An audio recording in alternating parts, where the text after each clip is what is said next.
Voting जारी है। 2 घंटा हो गए हैं मतदान के लिए और आपको तस्वीरें हम दिखा रहे हैं कि जहां डिप्टी सीएम अजीत पवार, जिन्होंने कहा कि 175 सीटें महायुति की आने वाली है, वहीं राज्यपाल सीवी राधाकृष्णन ने भी वोट डाला है। मोहन भागवत संघ प्रमुख सुबह सुबह मतदान के लिए पहुंचे थे। आशीष शेलार बीजेपी के नेता हैं, वो भी वोट डालते हुए नजर आए। इसी के साथ साथ सुबह सुबह अक्षय कुमार, सचिन तेंदुलकर भी वोट डालने पहुंचे। फरहान अख्तर को आप देख सकते हैं, राजकुमार राव को आप देख सकते हैं, क्योंकि आज वोटिंग माया नगरी में भी है, तो आज बड़े बड़े स्टार्स भी आपको घरों से निकलकर वोट करते हुए दिखाई देंगे।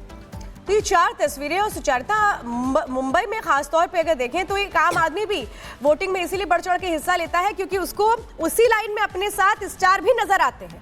तो ये बड़ा अहम होता है मुंबई में खासतौर पे कि जो जिसका फैन होता है उसे देखने का एक मौका मिल जाता है। और वोट अपील आज सचिन तेंदुलकर करते नजर आए जब परिवार के साथ उन्होंने वोट कास्ट किया। ये 4 तस्वीरें हम दिखा रहे हैं। सबसे पहले अक्षय कुमार जो घर से निकले, उन्होंने अपना मताधिकार डाला। लेकिन सबसे अहम इक्वेशन क्या है महाराष्ट्र में, चूंकि जातिगत समीकरण क्या हावी होंगे ये देखना अहम है। भिवंडी वेस्ट की बात करें तो 49% वहां पर मुस्लिम बाहुल्य सीटें हैं। अमरावती में 46.5% मुस्लिम बाहुल्य सीटें हैं। तो मुंब्रा कलवा में 43.7% मुस्लिम बाहुल्य सीटें हैं। अकोला वेस्ट में 41.6% मुस्लिम बाहुल्य सीटें हैं। तो भाईखला में 41.5% मुस्लिम बाहुल्य सीटें हैं। औरंगाबाद की सेंट्रल की बात कर ले तो 38.5% यहां पर मुस्लिम बाहुल्य सीटें हैं। औरंगाबाद वेस्ट की बात करें तो 37.5% यहां पर देखने को मिलता है। धारावी में 33.4% मुस्लिम बाहुल्य सीटें हैं।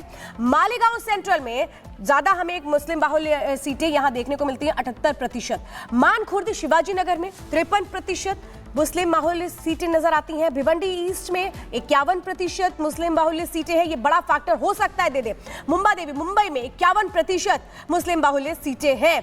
तो ये वो इक्वेशन हम आपको बता रहे हैं, क्योंकि जो चुनाव है भी इंपॉर्टेंट है श्वेता, क्योंकि आप लगातार वो सीटें बता रही हैं और ये बताने की जरूरत क्यों पड़ रही है, क्योंकि इस बार महाराष्ट्र के चुनाव में जिस तरह से वोट अपील्स की गई मुस्लिम समुदाय से कि वो जाकर महाविकास आघाड़ी के लिए वोट करें। हमारे साथ बीजेपी के राष्ट्रीय प्रवक्ता शहजाद पूनावाला भी जुड़ गए हैं। अवधेश जी को आप देख सकते हैं, चंद्र प्रकाश जी, प्रेम कुमार जी हैं। शहजाद जी, वोटिंग डे आ गया है, जो सारी मेहनत की है पिछले कुछ दिनों आप लोगों ने, अब उसका आज रंग चढ़ने का समय है। आपको लग रहा है, ये देखिए मुस्लिम बहुल सीटें श्वेता बता रही थी, वो शायद इसीलिए क्योंकि इस बार बहुत सारी वोट अपील्स की गई है महाराष्ट्र के संदर्भ में। देखिए, एक तरफ तो हमारा गठबंधन महायुति का किसानों का सम्मान, महिलाओं का उत्थान, गरीबों का कल्याण, विरासत का पुनरुत्थान, इसकी बात कर रहा था। और दूसरी तरफ ये लोग क्या बोल रहे थे कि मुफ्ती सलमान कैसे हमारे साथ आ जाए, वोट बैंक की दुकान हमारे साथ कैसे आ जाए। सज्जाद नोमानी के साथ वो मिस्टर भास्कर और मिसेस भास्कर गए थे। किस प्रकार से इन्होंने गजवाए हिंद की बात करने वाले लोगों को अपने साथ ले लिया। तो एजेंडा साफ था, हम गरीब कल्याण के साथ, ये वोट बैंक के भाईजान के साथ। और मैं आज केवल यहाँ पर बैठे हुए कुछ महानुभावों से पूछना चाहता हूँ, क्या मुस्लिम आरक्षण की बात रेवात रेड्डी ने की, ये संविधानिक है क्या? ये अम्बेडकर जी के संविधान में अलाउड है क्या? ये वोट जिहाद की बात करना क्या ये संविधान में अलाउड है क्या? हम एक रहेंगे, सेफ रहेंगे, तो हम बोलते थे तो हम सांप्रदायिक हो गए। और ये MBA मुल्ला वोट बैंक अघाड़ी के रूप में जाकर खुले आम वोट जिहाद की बात करे तो ये जो है ये सेकुलरिज्म के सारे परिंदे बैठे हुए।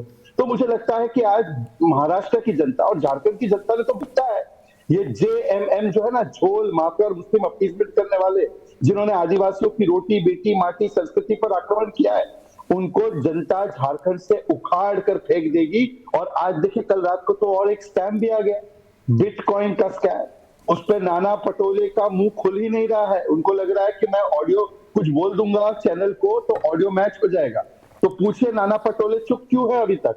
इतना बड़ा बिटकॉइन का स्कैम सामने आया, ऑडियो वीडियो और कई सारे IPS ऑफिसर सामने आ गए, इस पर एक शब्द नहीं बोल रहे।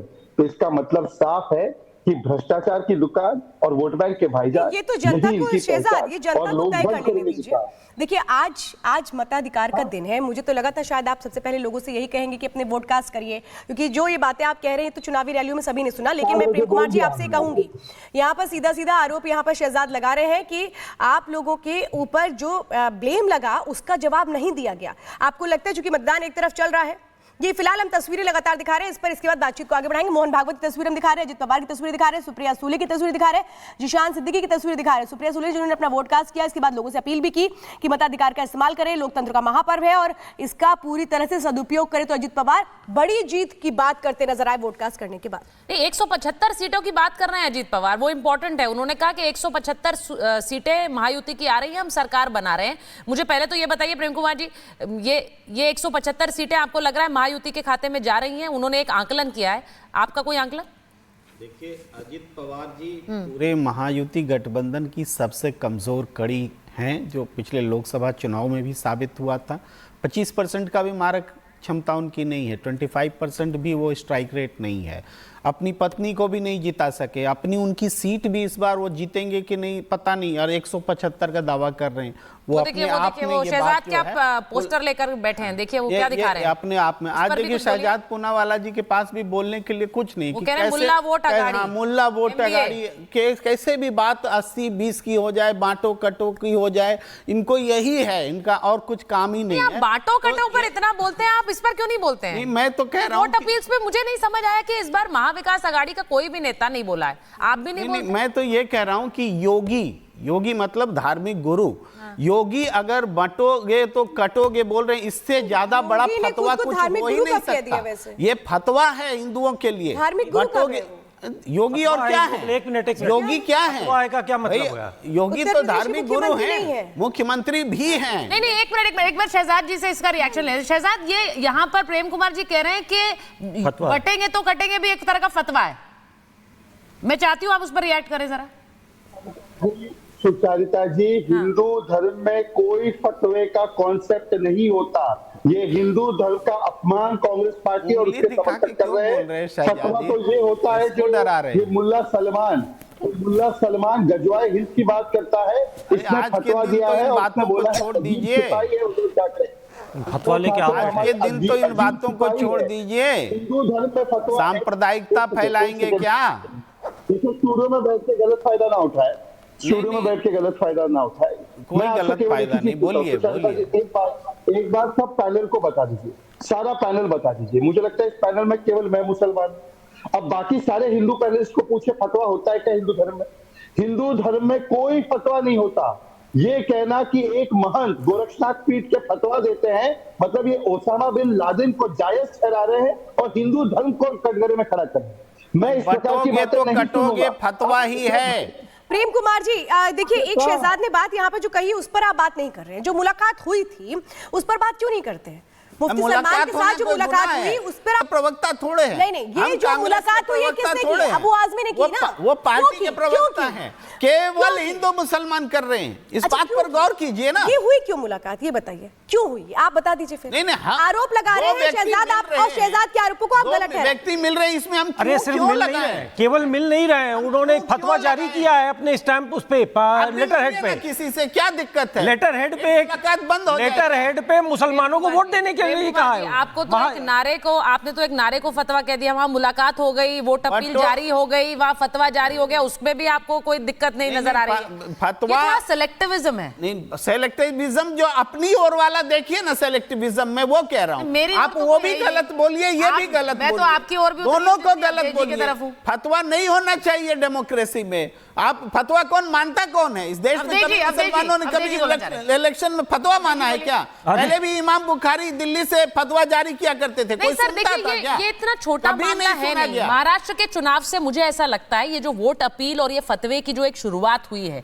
ये यहाँ खत्म नहीं होने वाली है और ये एक बड़ा डेंजरस सा ट्रेंड है। और मैं बार बार ये कहती हूँ कि अगर ये दूसरी तरफ से शुरू हो जाएगा तो फिर क्या होगा, ये इसको बहुत गंभीरता से लेने की जरूरत है। शहजाद जी, मुझे ऐसा लग रहा है कि ये आज वोटिंग का दिन है। अब हमारे साथ अजीज खान साहब भी जुड़ गए हैं, समाजवादी पार्टी के राष्ट्रीय प्रवक्ता हैं। अजीज खान साहब, वेरी गुड मॉर्निंग। मैं बस अभी थोड़ी देर पहले शहजाद जी से यही पूछ रही थी कि अगर ये जो ट्रेंड है, आज तो वोटिंग का दिन है, आप पहले तो वोट अपील कर दीजिए, आपके सभी जो लोग हैं घरों से निकले वोट करें, लेकिन साथ ही साथ एक बड़ा डेंजरस सा ट्रेंड भी है। हाँ शहजाद जी बोल रहे हैं, बोलिए। जरूरत नहीं है, इनके लिए मुफ्ती सलमान ने कर दिया है। अच्छा, इनके लिए इमाम नोमानी ने कर दिया है, इनको क्या जरूरत है? नोमानी, मौलाना नोमानी ने कर दिया है इनके लिए अपील कि सारे मुस्लिम एक हो जाओ, टी शर्ट बिना टी शर्ट सब जगह आ जाओ और वोट कर दो, ये सब अपील हो चुका है उनसे। ये अजीज खान साहब आपकी टी शर्ट पे पहले कमेंट हुआ, आज बहुत कम पहनते हैं, आज शो पर आप टी शर्ट पहन कर आए। बताइए जरा भाई, वो कह रहे हैं वोट अपील आपको करने की जरूरत ही नहीं है, आपकी तरफ से कर दिया है।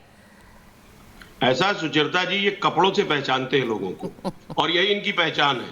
मैं एक बात आपको बता दूं, बहुत स्पष्ट है। देखिए, सबसे पहली बात तो आज बहुत इंपॉर्टेंट दिन है, लोकतंत्र का महापर्व है।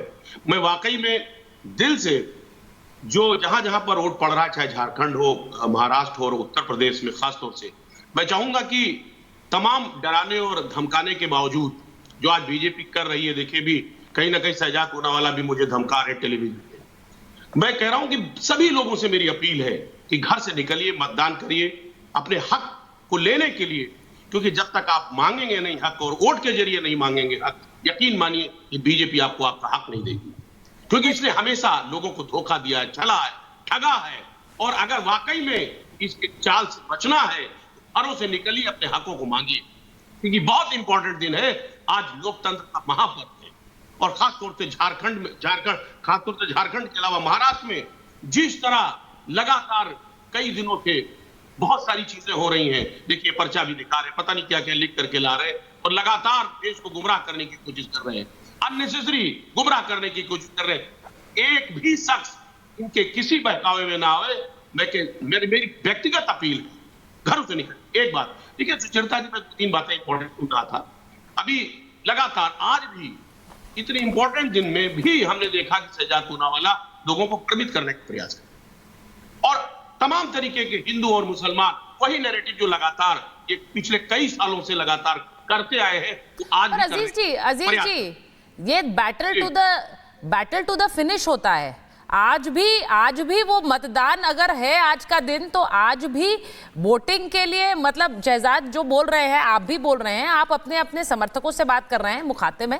मैं बस ये कहूंगी कि मुद्दे तो अब आप लोगों ने पिछले कुछ समय में छोड़ दिए हैं जनता के बीच, अब उनको तय करना है। शहजाद जी कुछ दिखा रहे हैं, शहजाद जी बहुत सारे पर्चे होते हैं आपके पास दिखाने के लिए, अब ये क्या है?